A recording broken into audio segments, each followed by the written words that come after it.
y que abajo se encontró un cadáver. Y ese cadáver fue el cadáver de Pedro, porque Cristo Jesús dijo que sobre él se edificaría su iglesia. ¿Qué ideas? ¿Se fijan cómo malentender la Biblia puede llevar a otro tipo de teorías?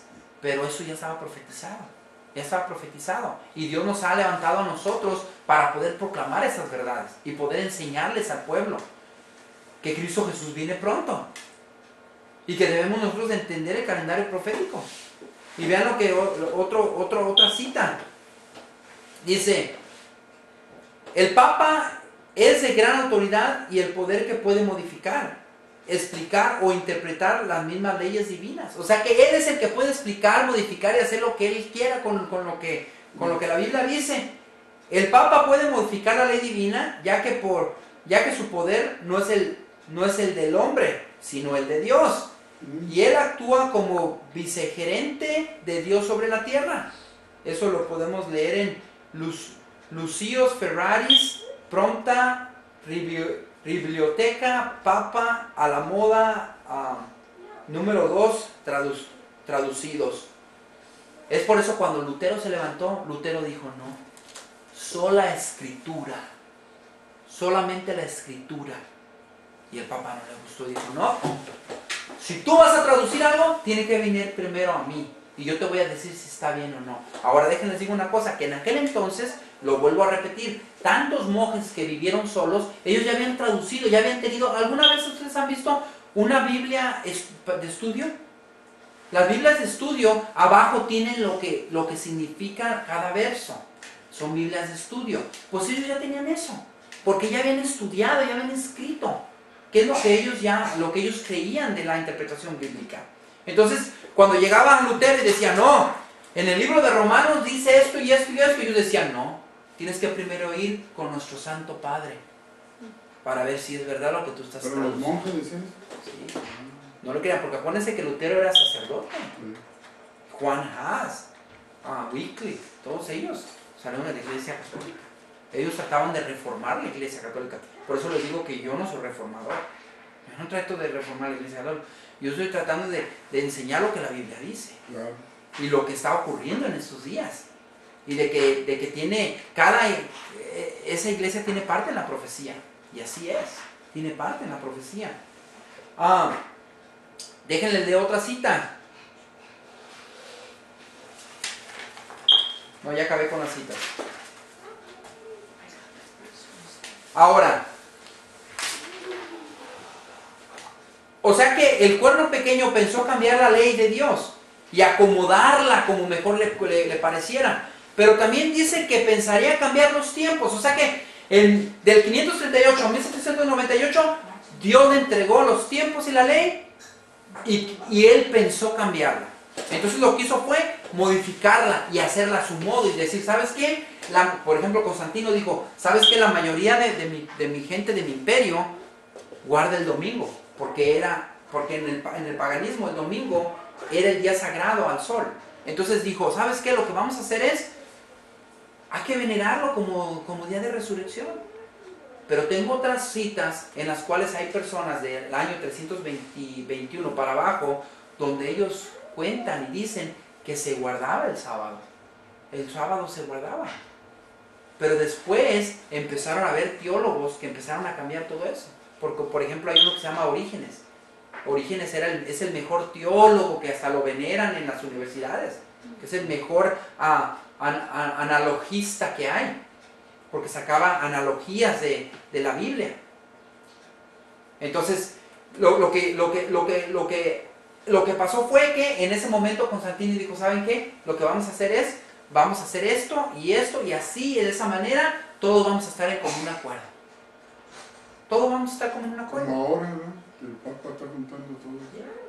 Ahora recuerden, en el primer concilio, en el libro de Hechos, capítulo 15, cuando vemos nosotros que hay judíos que quieren circuncidar a las personas para que se salven, llegan y hacen un concilio. Y en ese concilio está Pablo, Pedro, Bernabé, todos aquellos apóstoles, los diáconos, bueno, en excepto por Esteban, porque lo mataron a pedradas. pero están todos ellos y se sientan y hacen un concilio y dicen, ¿sabes qué? ¿Qué hacemos? Hay unas personas que dicen que hay que seguir circuncidándonos. ¿Qué hacemos? Y se reunieron, hubo un concilio. Pero en ese concilio se escuchó a todas las personas y se puso lo que la Biblia decía. Y lo que sacaron a sus conclusiones es, ¿saben qué? Absténganse de circuncisión, de lo ahogado y de comida a los ídolos. O sea, en otras palabras, no coman carne, no coman sangre. Y también absténganse de la circuncisión, porque la circuncisión nada es, sino que la circuncisión del corazón. Entonces hubo el primer concilio. En ese otro concilio que se hizo, que Constantino dijo lo que quería decir, fue lo que él quiso, y se dijo lo que él quiso y se hizo lo que él quiso. ¿Ustedes creen que eso es bíblico? No. Si ellos hayan agarrado la Biblia y hayan dicho, ¿saben qué? Espérate, en ningún lugar en la Biblia dice que se cambia el domingo para el sábado o el sábado para el domingo. ¿Qué haya pasado? No se hace santo el domingo, pero tenía que ocurrir.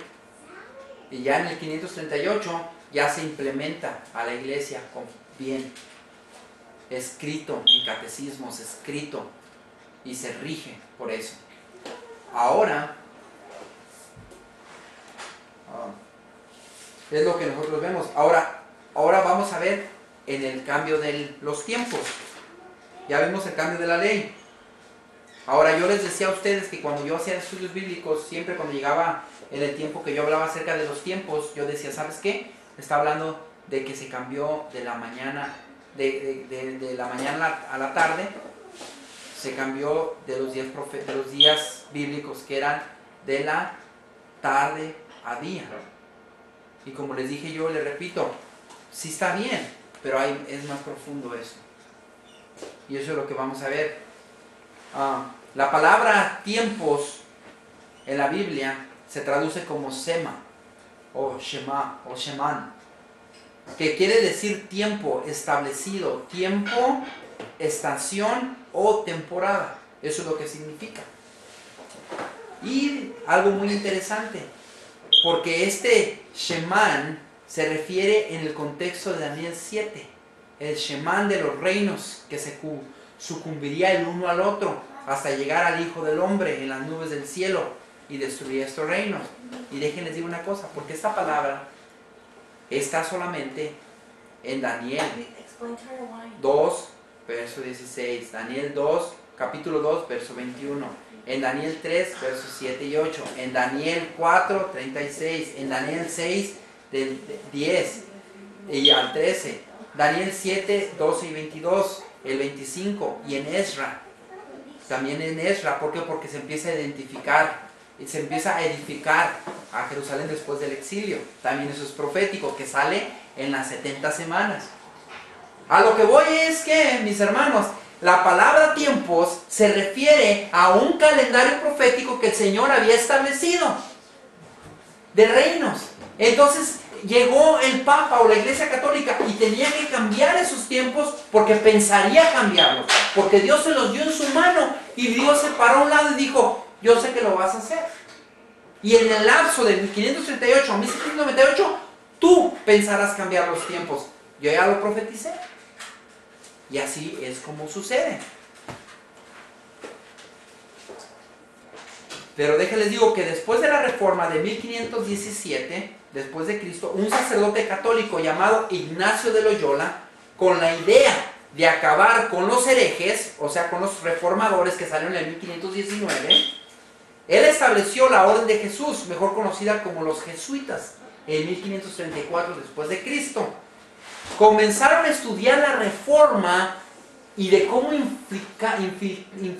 infiltrarse a las iglesias protestantes y a los reformadores, y cómo contraatacar lo que pensaba la iglesia, lo que pensaban de la Iglesia Católica. Y vean lo que estaba pasando en ese tiempo.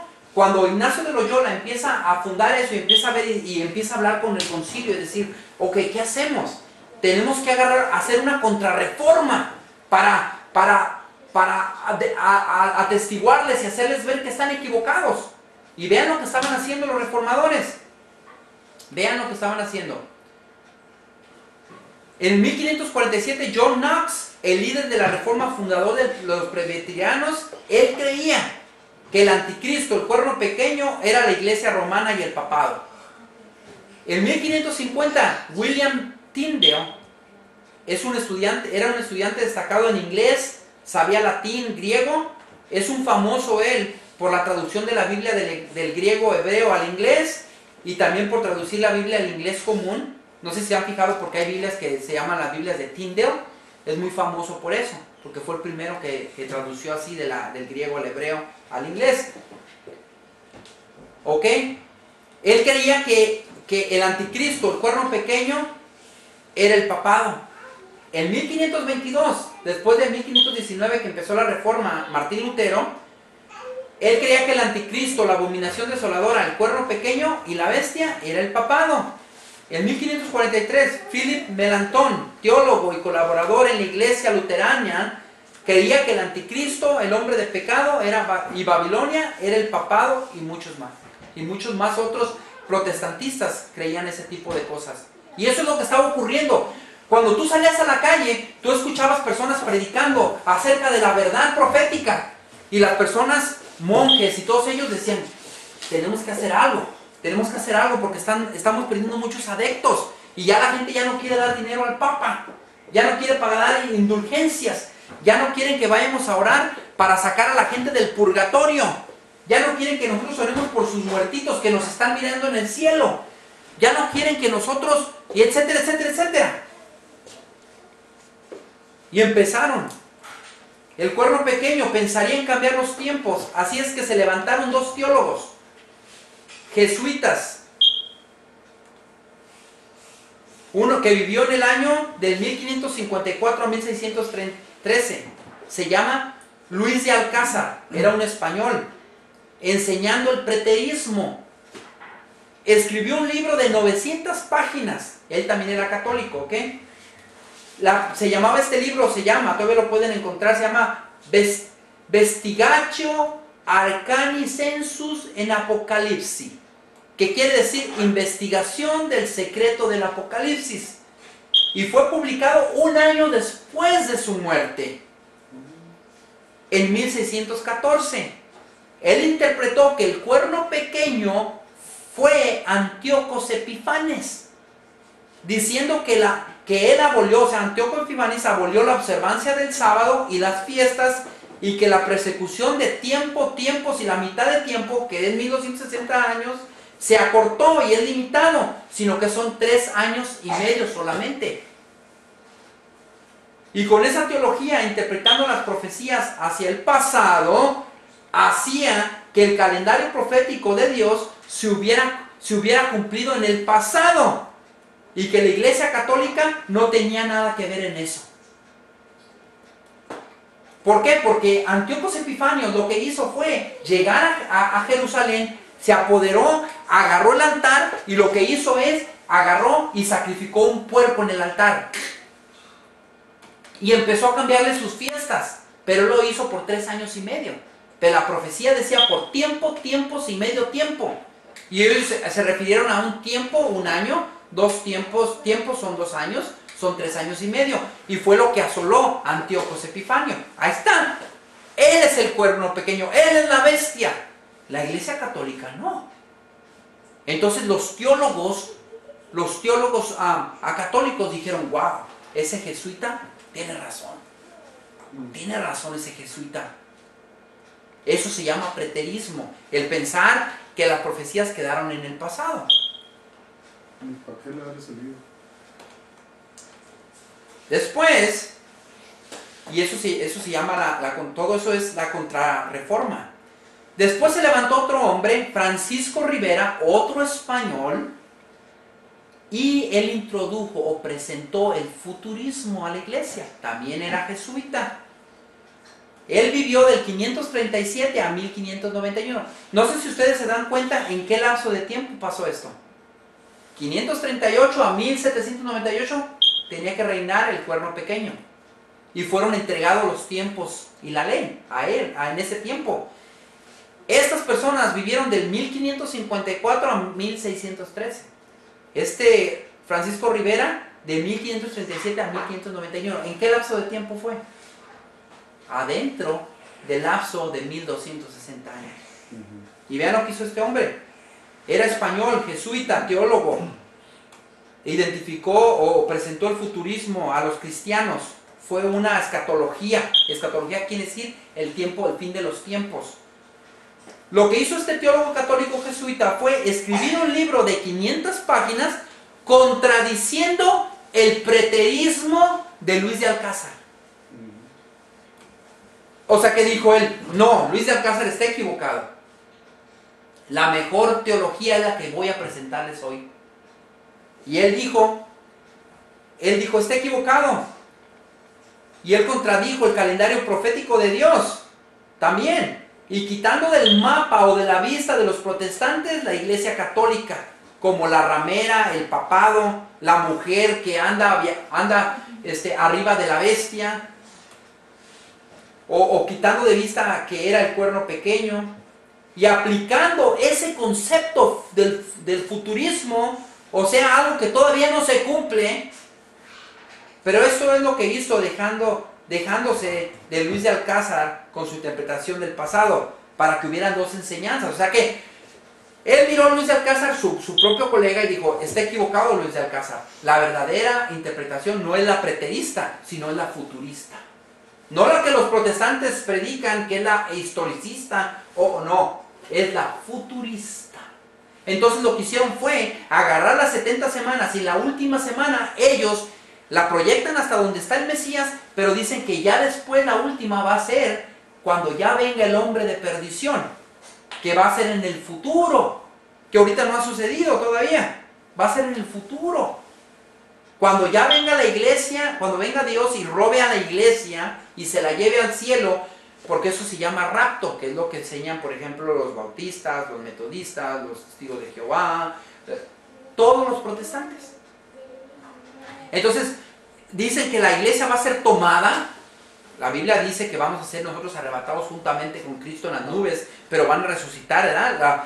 La verdadera interpretación bíblica dice que cuando venga Cristo Jesús en las nubes, los que resucitarán primero serán los muertos en Cristo, y los que serán llevados serán los que viven en Cristo. Pero en la interpretación futurista dice que va a venir Cristo y que se va a robar a la iglesia, y es cuando todos nosotros nos vamos a despertar y no vamos a ver a fulano a un lado de nosotros, a sutano al lado de nosotros. Van a ir manejando en los carros y van a desaparecer y va a haber chocadero. Eso le llaman el rapto secreto. Yo no creo eso. Eso es una interpretación futurista que Francisco Rivera la enseñó, quitando de vista a los protestantes el papado, la iglesia católica. En conclusión, para muchos ese tema es irrelevante. Muchas personas han de decir, ¿sabes qué? No sé de qué hablaste, no me interesa lo que dijiste, pero es relevante en ese tiempo. Súper relevante.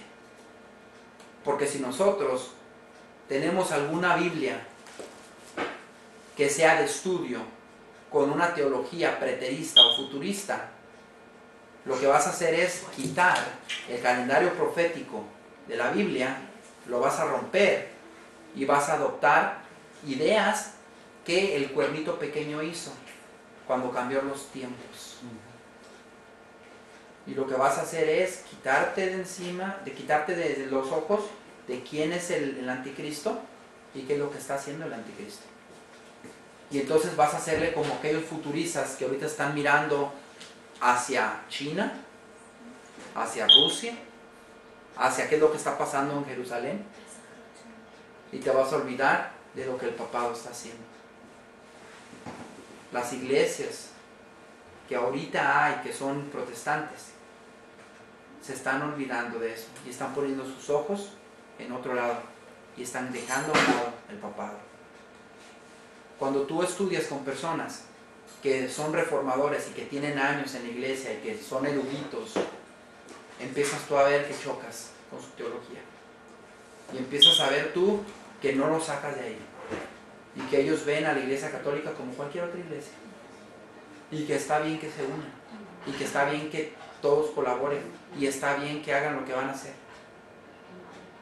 Es tanto así, hermanos, que yo he conocido pastores que han estado en velorios donde hay un sacerdote y está él, y donde deja que el sacerdote haga su misa y él nomás dice la oración por último y se le hace bien y todavía se le dice qué bonita ponencia dio. Mis hermanos, si nosotros quitamos de vista el calendario profético verdadero, que es el de Dios, que es el historicismo, si nosotros lo quitamos de vista, lo único que vamos a hacer es irnos por otro lado. Y lo que vamos a empezar a hacer es ya no ser esa iglesia remanente. He oído de pastores que han dicho que todo mundo se va a salvar. ¿Y qué es lo que están haciendo ahí? Entonces, ¿para qué sigo predicando yo lo que está ocurriendo en el mundo? Si todos nos vamos a salvar. Mejor yo sigo mi vida como estoy y a cabo Cristo me ama. No, están confundidos, se han confundido. ¿Por qué? Porque todos los libros que están pasando acerca de esto, del futurismo, del preterismo, están en todas las universidades. En todas las universidades. Y tienes que estar tú bien cimentado en lo que crees, para que puedas desenmarañar todo eso y enseñarles la verdad. No estoy diciendo que no vayas a la universidad, pero que tú te pongas firme en los fundamentos bíblicos para que tú puedas ser un instrumento para Dios y que puedas traer a otros a los pies de Cristo y les puedas abrir la verdad para que la vean y la entiendan que es Cristo Jesús. Mis hermanos, esto es algo serio, sinceramente les digo, porque va a llegar el momento en que van a ver ustedes que, bueno, inclusive ya ahorita el ecumenismo está muy fuerte. El comunismo es muy fuerte y espero en Dios que podamos nosotros escribir libros que digan la verdad, que Dios nos use para escribir libros que se puedan usar como libros de texto en las universidades, para que los alumnos puedan ellos captar y decir, ok, esto es lo que cree el preterismo, esto cree el historicismo y el futurismo, yo voy a decidir por dónde me voy. Que sea una decisión propia que deben de tomar, no una decisión porque, no, es que este dijo, no, eso no es propia, eso tú estás siguiendo lo que una persona dijo. Tú tienes que poner las cosas, orar al Señor y decir, Señor, ¿tú eres un Dios que cambias o no cambias? La Biblia dice que He doesn't change, dice que es el mismo, hoy pasa ayer, hoy y mañana, es el mismo. Dios mismo ha establecido ese calendario profético para saber cuándo será el fin de los tiempos y que Dios mismo nos dice esas palabras por medio de Pablo. Y vean qué es lo que dice en 1 Tesalonicenses. Vamos a 1 Tesalonicenses y con eso vamos a terminar. 1 Tesalonicenses. Vean lo que dice. Capítulo 5.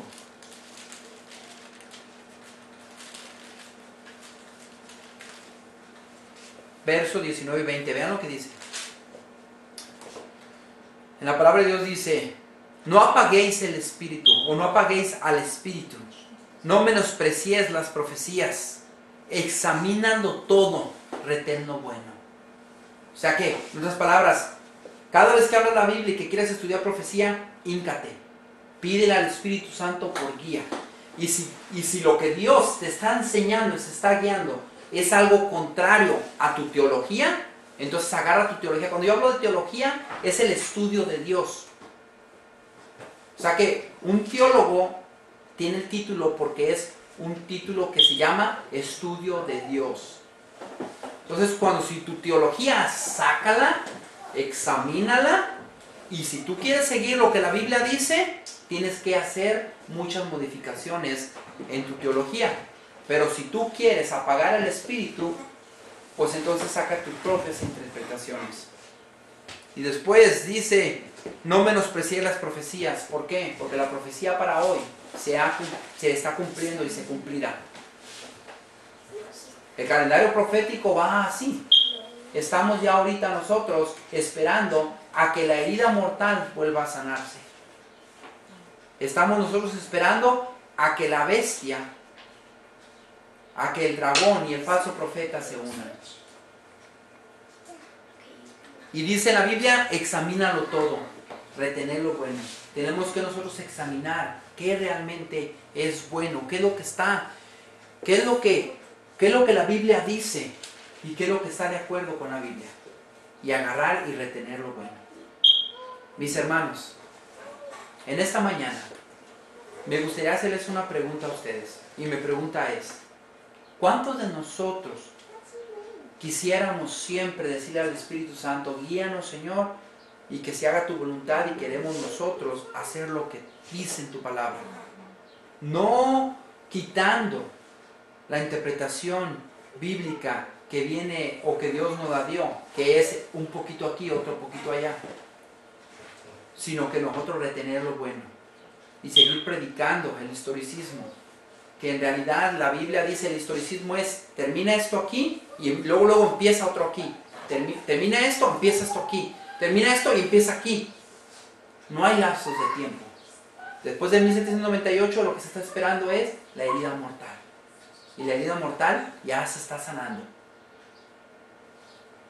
Podemos nosotros ver que Estados Unidos, un país protestante que vino huyendo como peregrinos, le ha dado la mano al papado.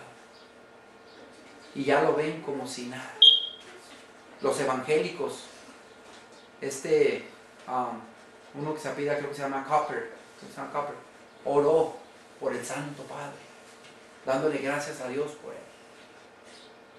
Mis hermanos, mi pregunta es, ¿cuántos de nosotros quisiéramos decir, Señor, esto es algo serio? Yo quisiera, Señor, que me abrieras el entendimiento para con palabras que vengan de ti, puedo yo enseñarles a otros el calendario profético verdadero de Dios, para que puedan ver en qué tiempo estamos viviendo y que puedan reaccionar y darse cuenta que el guardar el sábado es un mandamiento bíblico, que el no robarás es un mandamiento bíblico, el no tendrás dioses ajenos es un mandamiento bíblico. Inclinamos nuestro rostro para orar.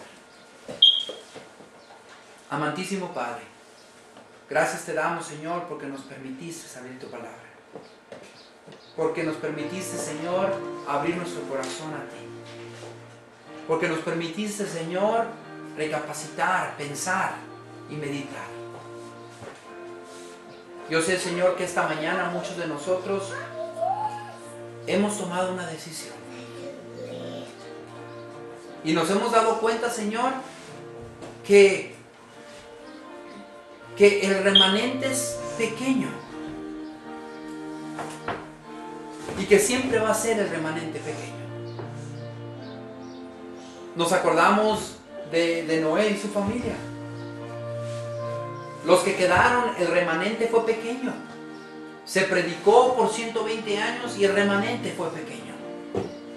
En Sodoma y Gomorra el remanente fue pequeño, Señor. Nomás Lot y sus hijas.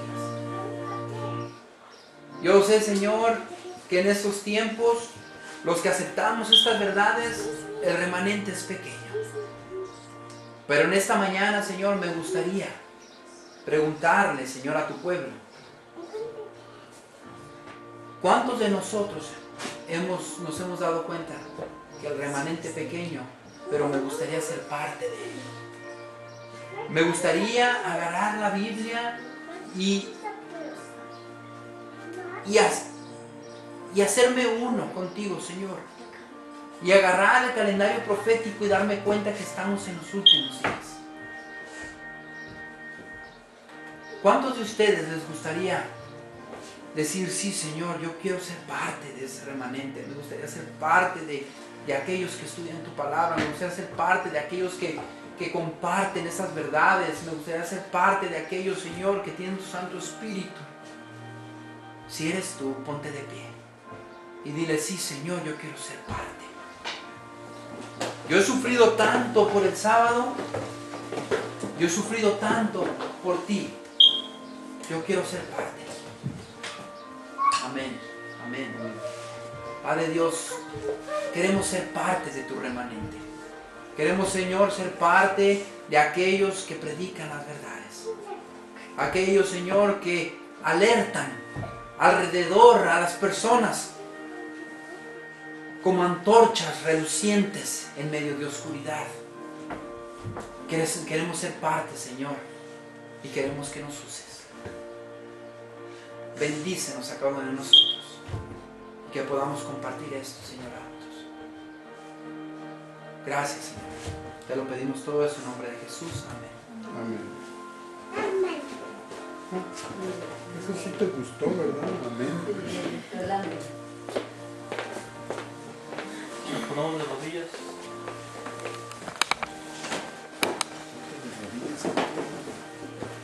Padre Santísimo, tú que estás en el cielo, te damos gracias, Señor, por este servicio. Te damos gracias, Señor, porque tú nos has puesto esa luz, Señor, de poder seguir la verdad, Señor.